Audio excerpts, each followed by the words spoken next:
watching sports with Ben Rosehart. Jake Rudock or C.J. Beathard? Who do you want to start for the Hawkeyes?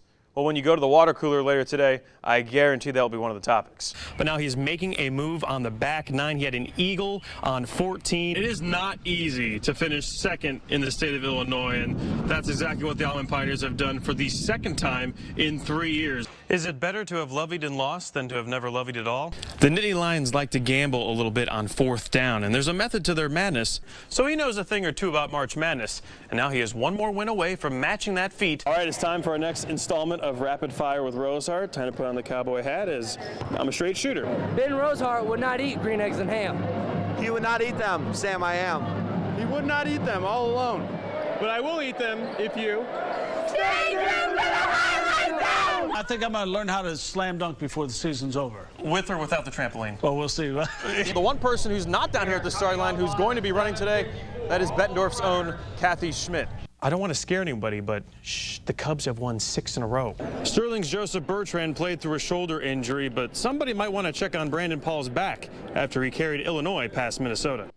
I grew up near Philadelphia, but I learned quickly that the University of Pittsburgh is notorious for losing leads in both football and basketball games.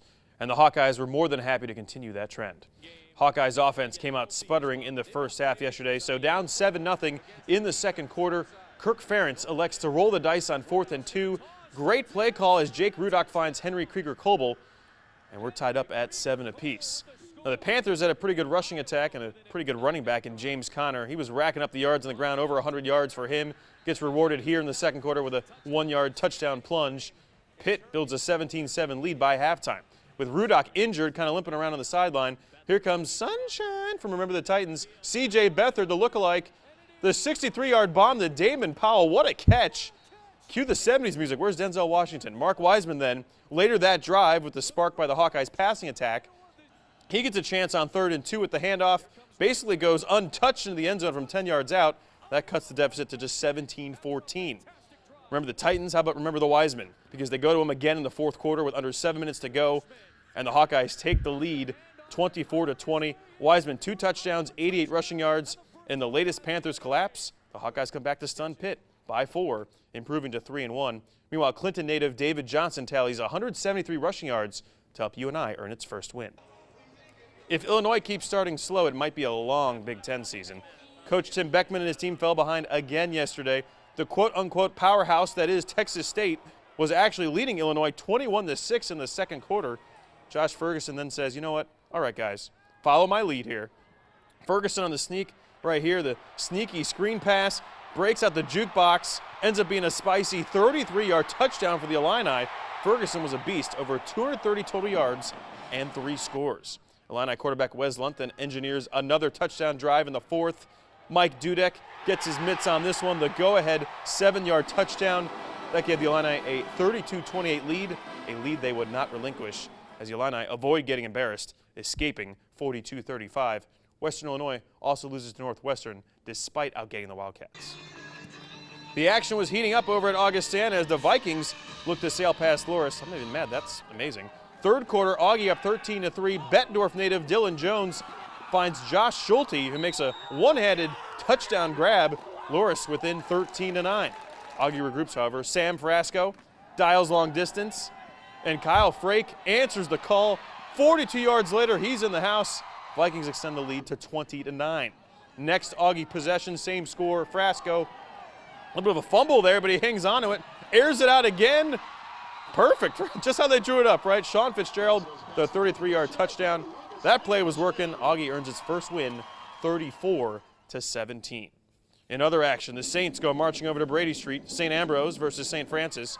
Second quarter, Bees down 14-0. On 3rd and 9, the pump fake, Patrick Smith to Chris Hovden. 10 yards on the play. The pickup gets an Ambrose first down.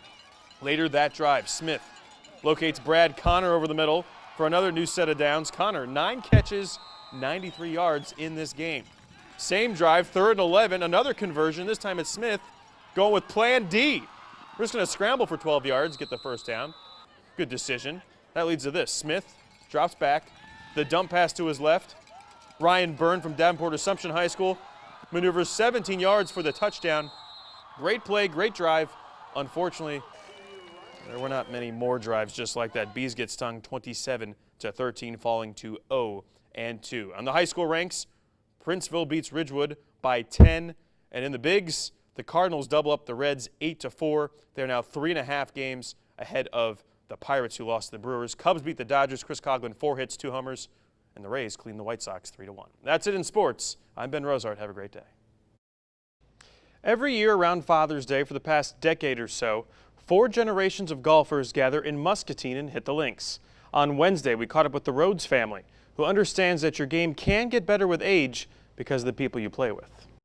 When we play together, it's always for fun, nothing serious. It's a special Father's Day foursome. The ringleader, Dusty Rhodes, who technically lives on the outskirts of Davenport near Bluegrass. His second home, the Muscatine Municipal Golf Course. It keeps me going. I'm 86-year-old, and I don't think I'd be moving now if I didn't play golf. He says he's 86, and sometimes that could be his age and his score. I love the game of golf, and what makes golf is the people you play with. You can have fun. I'd rather have a bad day and enjoy the people, and have a good day and have one bad guy. Sometimes the best Father's Day present can be your time. Just ask Dusty's son, Gary. Dad's amazing. His whole life is about golf. And the thing about it is, every time I play with him and step on this golf course, it's just such a joy, and it's a great time to spend time together. Over the years, each father in the Rhodes family has passed his love of golf down to his son. I've been playing golf with my grandfather since I was a teenager, about my son's age actually. It's such a rare thing to see and be a part of that, you know, I want to share this with my son and my other kids because it's something that's important to me, family, enjoying the game of golf, having a good time. It's always funny when we go out with my grandfather. So my dad made me caddy for him once, and I was kind of still skeptical, but I played a little bit that time, and I actually grown to love the game. Hopefully he carries it on, and maybe we can do this in the future, you know, when he has a kid, and that would be totally awesome. So yeah, but they didn't sponsor you either. Gary also has a twin brother that lives in Florida, so Dusty is actually getting 2 rounds of golf in with his family this week. They tell me whether I got on or not, or whether I'm short or long, or how close I am. I got a lot of eyes down here. All the guys told me all 4 of them are still looking for that elusive first hole-in-one. The Irish of St. Mary's with a big lead, breaking the offensive zone. Another shot is good, this time by Jim Hyde. Most of us sum it up that night when we played at Tumwa, it wouldn't have mattered who we played because it was just one of those perfect games that we had, and we could have beat anybody that night. They can't miss now, and they haven't been able to miss all night. It's been 60 years since Clinton St. Mary's, a small Catholic high school of about 50 students, won the state basketball championship at the University of Iowa Fieldhouse. Players like Dick Lingle and Lauren Hyde are quick to point out this was before there were separate classifications. We always say one class state championship, so it had never been done before by a Catholic school. We were 13-5, and then won our last 13 in a row. Sometimes it seems like a dream, and we had such a good starting 5. Especially playing mostly bigger schools. There's a lot of things that come back every time I think about it. And you think about it more on the 50th, the 40th, the 25th, and now the 60th, which is awesome that we're still here. Starting 5 is still intact. The starting 4 cheerleaders are still intact. Dick also married his high school sweetheart, Dorothy, who was one of the cheerleaders. If we even lost, we would have been a winner because we had gone so far. And so we were real proud of our team, proud of our school, proud of the Irish. The community had plenty to be proud of that year. In fact, it was almost an all-Clinton final, as Clinton High School also made it to the semifinals. Those last couple of nights, I think all of Clinton was out there. And, of course, with Clinton High playing, and then we were out there, too, cheerleaders rooting with one another. It was magical. When you start playing and Clinton High is going to be playing and you're going to be playing, you think, oh, we'll do our best, but the odds for us to do what we did do were something that none of us really thought about. Everybody knows by now that the state championship belongs to St. Mary's of Clinton. The ball game is just about over. It was electrifying. There was so much energy in that gym. A job well done and one of the magnificent performances. It still stays with you today when you think about it. There they are, the champions.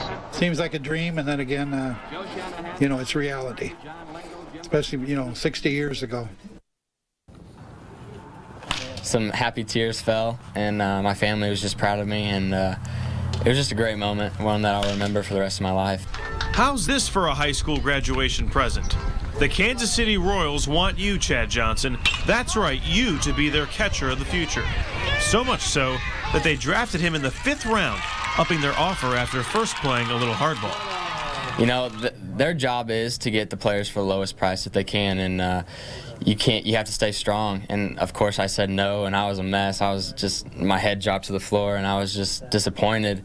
And then I got that call, and they upped the ante, and you know, it made me feel good to know that they really wanted me, and I knew they really wanted me. So what's the signing deal? I'm not going to say the money figure. It's pretty good. College is in there, so if I don't make it to the pros, or if I get out of Major League Baseball for some reason, I can go to college within 2 years after I'm done, after I'm out of action, and they'll pay for it all. Johnson already had a baseball scholarship to play at Illinois State, but will gladly take a detour on a path he hopes leads to the major leagues. Pitchers are definitely the first top prospects. They're the ones who get a lot of the money, but a lot of the position players like catchers, shortstops, and center fielders are also high up there. And obviously teams need a catcher. I mean, if you don't have a good catcher that can't block balls and handle your pitching staff, you're not going to be very good. So I think that helped me a little bit. Chad reports to surprise Arizona this weekend while he'll get started in the Royals organization.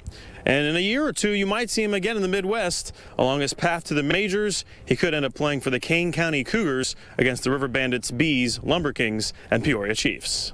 That'd be very cool. You know, I've always said going to Bandits games and Chiefs games that, man, I want to play here someday. And, you know, that's just a stepping stone. Hopefully I'll be there one day, and it'll be really cool if that happens. Chad gets started with minicamp for about 6 days and projects to play with the surprise Royals this summer in the Arizona League before heading to the Instructional League this fall.